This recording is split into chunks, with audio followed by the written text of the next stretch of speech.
నమస్తే దేవి, welcome to story board. త్వరలో జరగనున్న పార్లమెంట్ సమావేశాల్లో జమిలీ ఎన్నికల బిల్లు ప్రవేశపెట్టబోతున్నారా? అదే గనక జరిగితే దేశ రాజకీయాల్లో ఎలాంటి మార్పులు వస్తాయి? జమిలీ బాటలో ఎన్డీఏ సర్కార్ అధిగమించాల్సిన సవాళ్లేంటి? లోక్సభకు అన్ని రాష్ట్రాల శాసనసభలకు ఒకేసారి ఎన్నికలు నిర్వహించడంలో సాధ్యాసాధ్యాలు సవాళ్లేంటి? జమిలీ ఎన్నికలకు రాజ్యాంగ సవరణలు చేయాలా?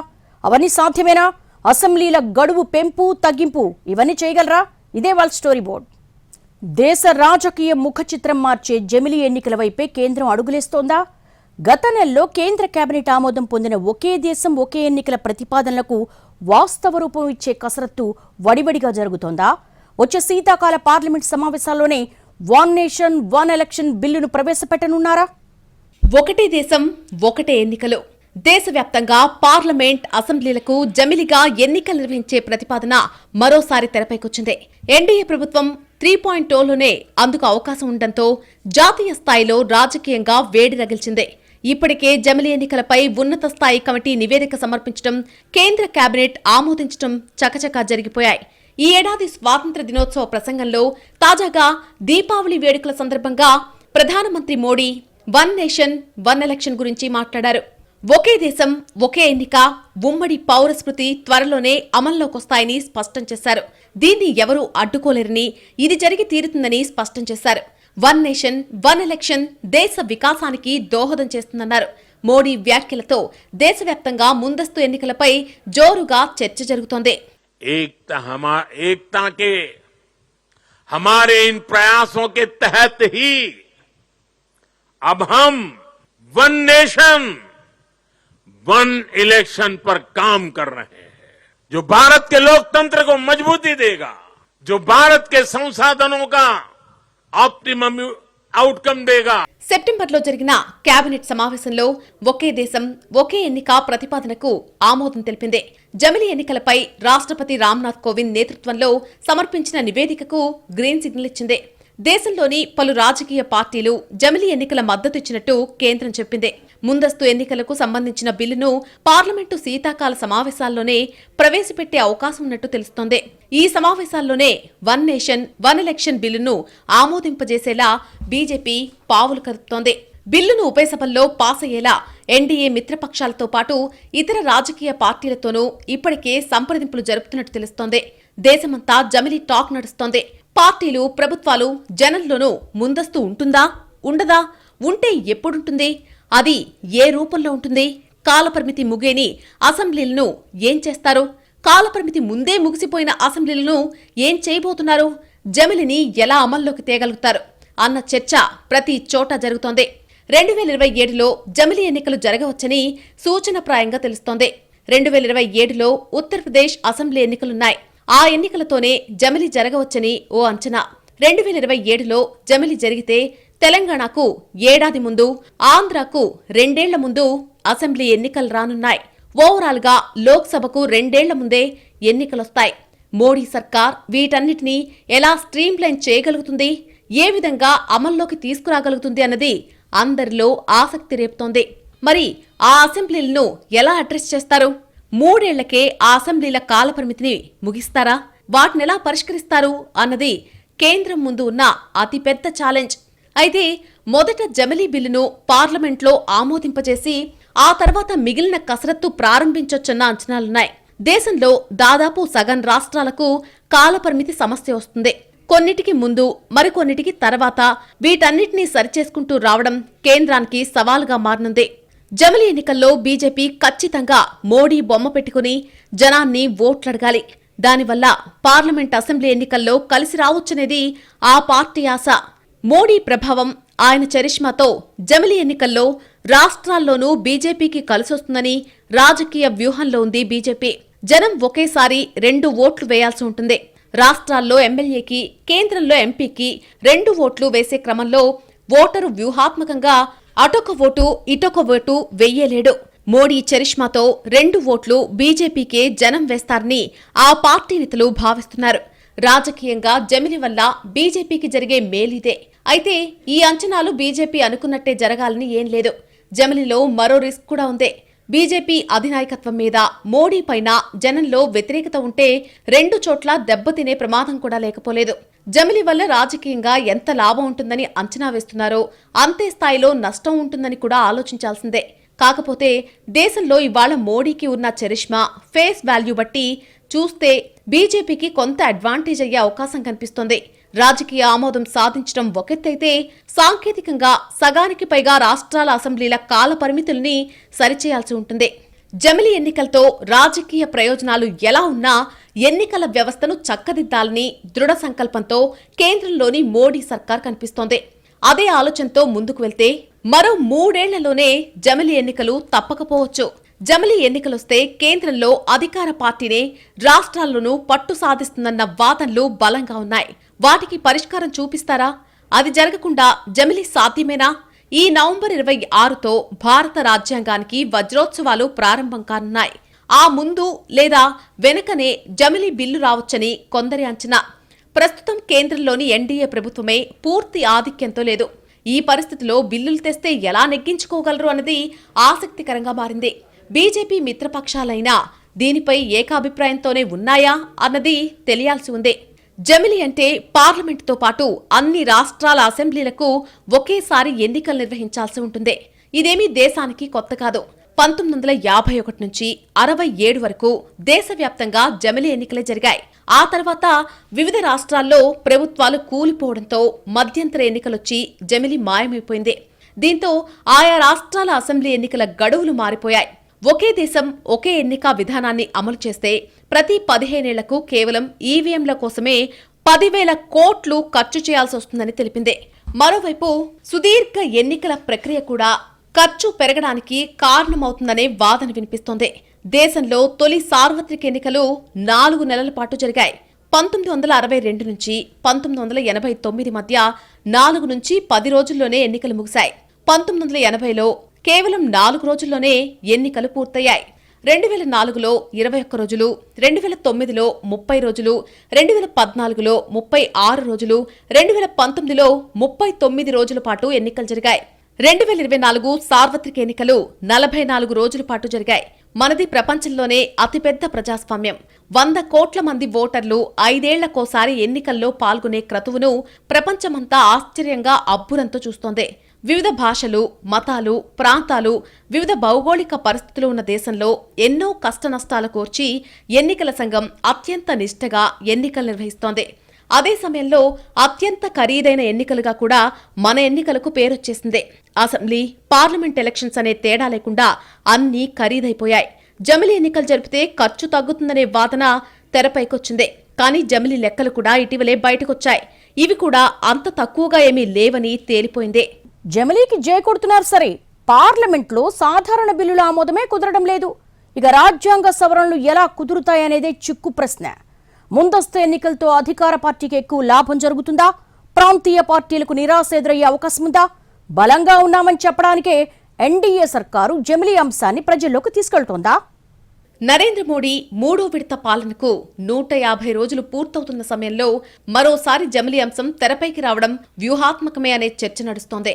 బీజేపీ శ్రేణుల్లో జోష్ నింపడంతో పాటు రాజకీయంగా తమకు తిరుగులేదనే సంకేతం ఇవ్వడమే మోడీ ఉద్దేశంగా అనుమానిస్తున్నారు. త్వరలో 2 రాష్ట్రాల ఎన్నికలు జరగనున్న తరుణంలో తమ ఎజెండాలోని అంశాన్ని బలంగా జనం ముందు పెట్టడం ద్వారా కేంద్రంలో స్థిరత్వానికి ఢోకా లేదనే సంకేతాలివ్వడం కూడా లక్ష్యంగా కనిపిస్తోంది. మిత్రుల బలంతో సర్కార్ నడుపుతున్న మోడీ బలహీనంగా ఉన్నారని ప్రతిపక్షాలు ఆరోపిస్తున్నాయి. అయితే ఆ ఆరోపణల్ని తప్పని రుజువు చేస్తామని బీజేపీ ధీమాగా ఉంది. ఎన్నికల్లో నల్లధనం పెద్ద ఎత్తున ఉపయోగిస్తున్నారు. ఒకేసారి ఎన్నికలు జరిగితే అది గణనీయంగా తగ్గుతుందనే వాదన కూడా ఉంది. నిజానికి ఎన్నికల నిధులే పార్టీలకు అతిపెద్ద భారం. ఇలాంటి పరిస్థితుల్లో చిన్న పార్టీలు లాభపడతాయి. ఎందుకంటే అవి అసెంబ్లీలకు, లోక్సభకు వేర్వేరుగా ప్రచారం చేయాల్సిన అవసరం ఉండదనే అంశం కూడా తెరపైకొచ్చింది. అయితే ఏకకాలంలో ఎన్నికలు నిర్వహించడం వల్ల అంతిమంగా బీజేపీ, కాంగ్రెస్ వంటి పెద్ద జాతీయ పార్టీలకే ఎక్కువ లాభం చేకూరుతుందని మరికొంతమంది వాదిస్తున్నారు. చిన్న పార్టీలకు అనేక రాష్ట్రాల్లో ఒకేసారి అసెంబ్లీ, లోక్సభ ఎన్నికల ప్రచారాన్ని నిర్వహించడం కష్టం కావచ్చంటున్నారు. వాస్తవానికి మన దేశంలో జమిలి ఎన్నికల నిర్వహణ కొత్తేమీ కాదు. 1951-52లో తొలి సార్వత్రిక ఎన్నికలు, రాష్ట్రాల అసెంబ్లీలకు ఎన్నికలు ఏకకాలంలోనే జరిగాయి. 1953-54 మధ్య పంజాబ్లో రాష్ట్రపతి పాలన సాగింది. మరోవైపు ట్రావెన్కోర్ కొచ్చిన్ ఉన్న ప్రాంతం 1956 నవంబర్ 1న కేరళ రాష్ట్రంగా ఆవిర్భవించింది. అక్కడ కూడా రాష్ట్రపతి పాలన విధించారు. 1967 సార్వత్రిక ఎన్నికలతో పాటు కేరళ అసెంబ్లీ ఎన్నికలు జరిగాయి. ఆ ఎన్నికల్లో దేశంలోనే తొలిసారి కమ్యూనిస్టు పార్టీ నాయకత్వంలో ప్రభుత్వం అధికారంలోకి వచ్చింది. కమ్యూనిస్టు యోధుడు ఈఎంఎస్ నంబూత్రిపాద్ ముఖ్యమంత్రి అయ్యారు. 1959లో కేంద్రంలోని అప్పటి జవహర్లాల్ నెహ్రూ ప్రభుత్వం 356 అధికరణను ప్రయోగించి కేరళలోని కమ్యూనిస్టు ప్రభుత్వాన్ని మొగ్గలను తుంచేసింది. ఆ మరుసటి ఏడాదే అక్కడ మధ్యంతర ఎన్నికలొచ్చాయి. 1962లో మూడో సార్వత్రిక ఎన్నికలు జరిగాయి.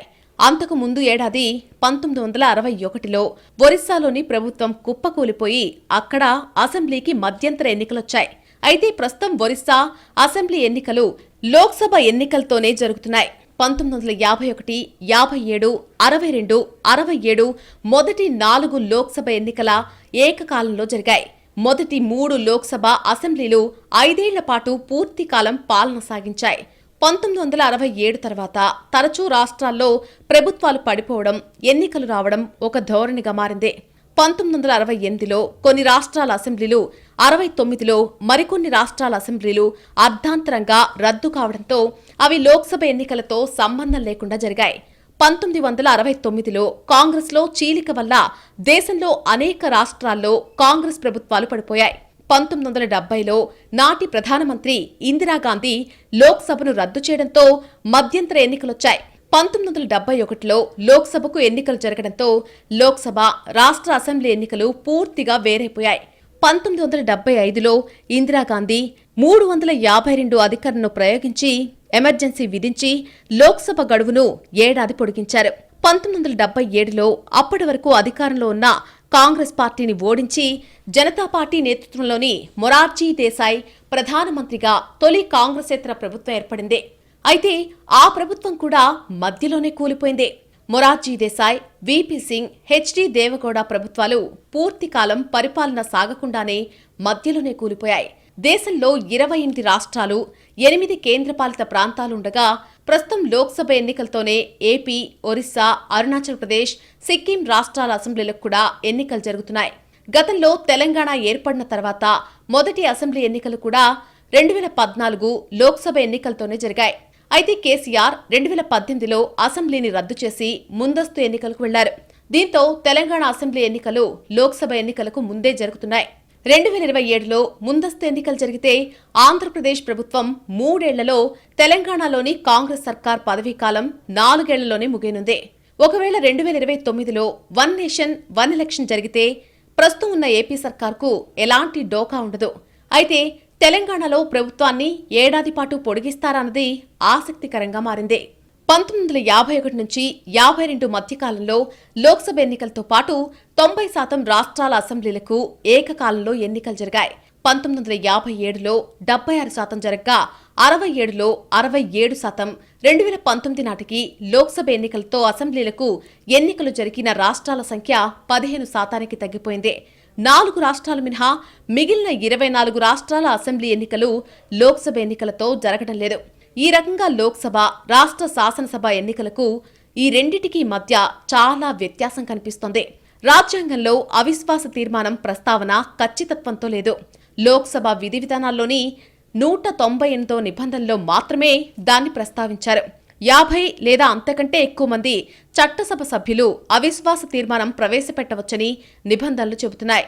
అవిశ్వాస తీర్మానం నెగ్గితే ప్రభుత్వం గద్దె దిగాల్సి ఉంటుంది. ఏ వర్గము ప్రభుత్వాన్ని ఏర్పాటు చేసే స్థితిలో లేనప్పుడు సభను రద్దు చేసి మధ్యంతర ఎన్నికలు జరపడమే మార్గం. మరి అలాంటి సమస్య తలెత్తకుండా ఉండాలంటే ఏం చేయాలి? దీనిపై 1999లో లా కమిషన్ ఒక సిఫార్సు చేసింది. ఈ మేరకు జర్మనీ రాజ్యాంగాన్ని ఉదహరించింది. జర్మనీలో అవిశ్వాస తీర్మానంతో పాటు విశ్వాస తీర్మానం కూడా ప్రవేశపెడతారు. అంటే ప్రభుత్వంపై అవిశ్వాసం ప్రకటించేవారు ఎవరు నెగ్గుతారో కూడా చెప్పాలి. ఈ 2 తీర్మానాలను సభ ఆమోదించిన తర్వాత అధ్యక్షుడు కొత్త ఛాన్సలర్ని నియమిస్తారు. ప్రభుత్వాలు మారినా 5 ఏళ్ల పాటు సభ కొనసాగుతుంది. అయితే జర్మనీలో అధ్యక్ష పాలన అమల్లో ఉంది. మనది ప్రజాస్వామ్య దేశం. దీంతో ఈ సిఫార్సును పక్కన పెట్టేశారు. అవిశ్వాస తీర్మానంతో రాష్ట్ర ప్రభుత్వాలు కూలిపోతే జమిలీ ఎన్నికల నెపంతో రాష్ట్రపతి పాలన విధించే అవకాశం లేకపోలేదు. ఏకకాల ఎన్నికల విధానం కొనసాగాలంటే లోక్సభ గాని రాష్ట్ర అసెంబ్లీలు గాని నిర్దిష్ట కాలపరిమితిలోగా రద్దు కాకుండా చూసుకోవాలి. అందుకు అనుగుగా రాజ్యాంగంలో సవరణలు తీసుకురావాల్సి ఉంటుంది. ఇప్పుడున్న పరిస్థితుల్లో ఎన్డీఏకు రాజ్యాంగ సవరణలు చేసేంత బలం కూడా లేదు. అయితే బలాన్ని కూడగట్టడం కూడా కష్టమే. ఈ సంగతి తెలిసి మోడీ జమిలీ ప్రస్తావన తెస్తున్నారంటే అది ఖచ్చితంగా వ్యూహాత్మకమే అంటున్నారు విశ్లేషకులు. పైగా జమిలీ జరిగితే 77% ఓటర్లు ఒకే పార్టీకి ఓటేసే అవకాశం ఉందనే అధ్యయనం అన్ని పార్టీల్లోనూ గుబులు రేపుతోంది. అప్పుడు కేంద్రంలో మెజారిటీ రాష్ట్రాల్లో ఏకపార్టీ పాలనకు మార్గం సుగమం కావచ్చు. పైగా జాతీయ అంశాలో హోరులో ప్రాంతీయ అంశాలు పక్కకు పోతాయి అనే వాదనను కొట్టిపారేయడానికి లేదు. మొత్తం మీద జమిలీ విషయంలో సానుకూలతలు ప్రతికూలతలు ఏమిటో ఒక క్లారిటీ వచ్చేసింది. ఇక విస్తృత చర్చ జరిగితే ఏకాభిప్రాయం వస్తుందా, లేకపోతే అందరికీ ఆమోదయోగ్యమైన కొత్త నిబంధనలు తీసుకొస్తారా అనేది చూడాల్సి ఉంది. జమిలీకున్న అనుకూలతలపైనే ఫోకస్ పెట్టిన కేంద్రం ఇప్పటికే డ్రాఫ్ట్ రెడీ చేసిందా? ముందు ఎన్నికల నిర్వహణపై కేంద్రం ముందు అనేక సవాళ్లున్నాయా? పార్లమెంటుతో పాటు రాష్ట్రాల అసెంబ్లీలకు ఎన్నికలు నిర్వహించాలంటే రాజ్యాంగ సవరణలు చేయాల్సిందేనా? సంకీర్ణ సర్కార్ను నడుపుతున్న కేంద్రం లోక్సభ, రాజ్యసభలో ముందస్తు బిల్లును పాస్ అయ్యేలా చేసుకుంటుందా? ఏటా ఎక్కడో చోట ఎన్నికలు జరగడం, పాలన స్తంభించిపోవడం ఇదంతా తలనొప్పిగా ఉంది. అదే 5 ఏళ్లకోసారి అన్ని ఎన్నికలు జరిగిపోతే ఒక్కసారితో పనైపోతుంది. ఇది జమిలీపై ఉన్న ప్రాథమిక ఆలోచన. ఈ ఆలోచనను బీజేపీ బలంగా ప్రచారంలోకి తెచ్చింది. మోడీ ప్రధాని అయినప్పటి నుంచి జమిలీ మాట వినిపిస్తూనే ఉంది. కానీ ఎప్పటికప్పుడు ప్రస్తావనే కానీ ఇప్పటి వరకు అమలైతే జరగలేదు. అయితే 2014 నుంచి 2019 వరకు ఈ 5 ఏళ్లలో జమిలీ ప్రస్తావనకే పరిమితమైంది మోడీ సర్కార్. 2019 తర్వాత పెరిగిన బలాన్ని చూసుకుని అడుగు ముందుకేసిందే. లా కమిషన్ జమిలీకి అనుకూలంగా సిఫార్సులు చేసిందే. చివరకు 2022లోనే జమిలీ ఎన్నికలు జరుగుతాయనే చర్చ కూడా వచ్చిందే. కానీ ఇప్పటికిప్పుడు అమలు సాధ్యం కాదని ఆలోచించిన మోడీ సర్కార్ మళ్లీ ఎన్నికల ముందు రామ్నాథ్ కోవింద్ కమిటీ వేసిందే. వివిధ పార్టీల అభిప్రాయ సేకరణ చేసిన కోవింద్ కమిటీ జమిలీకే జైకొట్టిందే. అన్ని పార్టీలు అనుకూలమేనని చెప్పిందే. మోడీ చెప్పినట్టుగా మొన్నటి ఎన్నికల్లో బీజేపీకి 400 సీట్లు దాటి ఉంటే ఈ పార్టీకి జమిలీపై క్లారిటీ వచ్చి ఉండేదనే అభిప్రాయాలు వినిపిస్తున్నాయి. కానీ మెజారిటీ తగ్గినా కూటమి స్థిరంగానే ఉందనే సంకేతాలు కనిపిస్తున్నాయి. సరిగ్గా మోడీ 3వ విడత పాలనకు 150 రోజులు పూర్తవుతున్న సమయంలో మరోసారి జమిలీ అంశం తెరపైకి రావడం వ్యూహాత్మకమేననే చర్చ రాజకీయ వర్గాల్లో నడుస్తోంది. బీజేపీ శ్రేణుల్లో జోష్ నింపడంతో పాటు రాజకీయంగా తమకు తిరుగులేదనే సంకేతమివ్వడమే మోడీ ఉద్దేశమని అంటున్నారు. త్వరలో 2 రాష్ట్రాల ఎన్నికలు జరగనుండటంతో తమ ఎజెండాలోని అంశాన్ని బలంగా జనం ముందు పెట్టడం ద్వారా కేంద్రంలో స్థిరత్వానికి ఢోకా లేదనే సంకేతాలివ్వడమే లక్ష్యంగా కనిపిస్తోంది. మిత్రుల బలంతో సర్కారు నడుపుతున్న మోడీ బలహీనంగా ఉన్నారని ప్రతిపక్షాలు ఆరోపిస్తున్నాయి. అయితే ఆ ఆరోపణల్ని తప్పని రుజువు చేస్తామని బీజేపీ ధీమాగా ఉంది. ఇప్పటికే కేంద్రం జమిలీకి డ్రాఫ్ట్ రెడీ చేసిందని కూడా ప్రచారం జరుగుతోంది. జమిలీ అమలు అంత తేలిక కాదనే వాదన కూడా మరోసారి ఊపందుకుంది. ఒకవేళ 2027లో జమిలీ జరపాల్సొస్తే ప్రధానంగా కొన్ని చిక్కులుంటాయని, వాటిని దాటడం అంత తేలిక కాదని నిపుణులు చెబుతున్నారు. 2027లో 7 రాష్ట్రాల ఎన్నికలు జరగాల్సి ఉంది. మరి జమిలీ కోసం వాటిని మరో 2 ఏళ్లు పొడిగించడం కుదురుతుందా అనేది పెద్ద ప్రశ్న. అంటే 7 ఏళ్ల కాల వ్యవధి ప్రభుత్వాలు ఉండాలి. అసలు రాజ్యాంగం ప్రకారం 5 ఏళ్ల తర్వాత ఎట్టి పరిస్థితుల్లో ఎన్నికలు జరపాల్సిందే. మరి ఈ గండం ఎలా దాటుతారనేది మొదటి ప్రశ్న. అలాగే ఇప్పుడు త్వరలో ఎన్నికలు జరిగే 2 రాష్ట్రాల ఎన్నికల్ని నిర్ణీత కాల వ్యవధిలో కాకుండా ముందుకు జరపాల్సి ఉంటుంది. రాజ్యాంగం ప్రకారం ఇది కూడా కుదిరే పని కాదు. మరి దీనికి ఏం చేస్తారనే విషయం ముందు తేలాలి. అదే సమయంలో ఒకవేళ జమిలీ ఎన్నికలు జరిగినా మళ్లీ 5 ఏళ్ల దాకా ప్రభుత్వాలు కొనసాగుతాయనే గ్యారంటీ ఏమీ ఉండదు. మధ్యలో సంక్షోభాలొస్తే సర్కారు పడిపోతే ఏం చేస్తారు? మధ్యంతర ఎన్నికలనే కాన్సెప్టు ఎత్తేస్తారా అనేది మరో ప్రశ్న. ఇలా చాలా ప్రశ్నలకు జవాబులివ్వాల్సి ఉందని జమిలీ వ్యతిరేకులు చెబుతున్నారు. అసలిప్పుడు మోడీ సర్కారున్నటువంటి స్థితిలో రాజ్యాంగ సవరణ అంత తేలిక కాదనే చర్చ ఎలాగో ఉంది. వక్ఫ్ బిల్లును జేపీసీకి పంపి మరికొన్ని సాధారణ బిల్లుల విషయంలో కూడా ఆచితూచి వ్యవహరిస్తున్న ఎన్డీఏ సర్కార్ రాజ్యాంగ సవరణకు కావాల్సిన 2/3 వంతు మెజారిటీ సాధ్యమేనా అనేది చూడాలి. ఇక రాజ్యసభలో అయితే ఇది ఇంకా కష్టమవుతుంది. బీజేపీ ఎంత ధీమాగా ఉన్నా మోడీ ఎర్రకోటపై నుంచి చెప్పినా సరే జమిలి అమలు అంత వీజీ కాదని అంటున్నాయి రాజకీయ వర్గాలు. కానీ కాషాయ పార్టీ దగ్గర ఏదో ప్లాన్ ఉండొచ్చనే వాదనను కొట్టిపారేసే పరిస్థితి కూడా లేదు. ఇప్పటికే కోవింద్ కమిటీ పార్టీల అభిప్రాయాలు సేకరించింది. జమిలి ఎలా జరపాలో కూడా సూచించింది. మొదట పార్లమెంట్, అసెంబ్లీ ఎన్నికలు జరిపి 100 రోజుల తేడాతో మున్సిపల్, పంచాయతీ ఎన్నికలు జరపాలని చెప్పింది. మరి కేంద్రం ఈ ప్రకారమే డ్రాఫ్ట్ తయారు చేసిందా, ఇంకేమైనా కొత్త అంశాలు జోడించిందా అనేది తేలాలి. దేశంలో వివిధ ఎన్నికల నిర్వహణ తీరుతెన్నులు, మార్గదర్శకాలను ఉద్దేశించి 1951 ప్రజా ప్రాతినిధ్య చట్టానికి సవరణలు చేయాల్సి ఉంటుంది. దీంతో పాటు పలు కీలక రాజ్యాంగ సవరణలకు పార్లమెంటు ఆమోదముద్ర వేయాల్సి ఉంటుంది. ప్రధానంగా 6 రాజ్యాంగ సవరణలు చేయాల్సి ఉంటుంది. లోక్సభ, రాజ్యసభల కాలపరిమితికి సంబంధించిన ఆర్టికల్ 83ని సవరించాల్సి ఉంటుంది.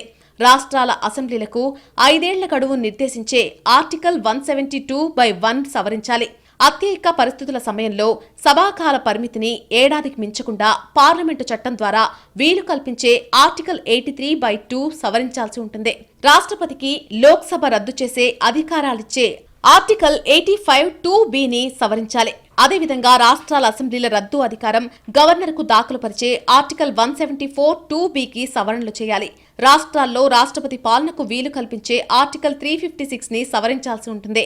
ఎన్నికల కమిషన్కు సంబంధించిన ఆర్టికల్ 324ను కూడా సవరించాలి. ఈ రాజ్యాంగ సవరణలను పార్లమెంట్లో 2/3 వంతు మెజార్టీతో ఆమోదించాల్సి ఉంటుంది. జమిలి ఎన్నికలకు సంబంధించి రాజ్యాంగ సవరణలతో కూడిన బిల్లును పార్లమెంటు ఉభయ సభలు కనీసం 67% సానుకూల ఓట్లతో ఆమోదించాల్సి ఉంటుంది. అంతేకాకుండా ఎన్నికల అంశం ఉమ్మడి జాబితాలో ఉన్న తరుణంలో ఈ బిల్లుకు దేశంలోని కనీసం సగం రాష్ట్రాల అసెంబ్లీలు ఆమోదముద్ర వేయాలి. అంటే 543 స్థానాలున్న లోక్సభలో కనీసం 67%, అంటే 362 మంది ఎంపీలు ఈ బిల్లుకు అనుకూలంగా ఓటు వేయాలి. దీంతో పాటు రాజ్యసభలో 245 సీట్లలో 67%, అంటే 164 మంది ఎంపీలు ఈ బిల్లును సమర్థించాలి. దీనికి తోడు కనీసం 14 రాష్ట్ర అసెంబ్లీలు బిల్లును ఆమోదించాల్సిన అవసరం ఉంది.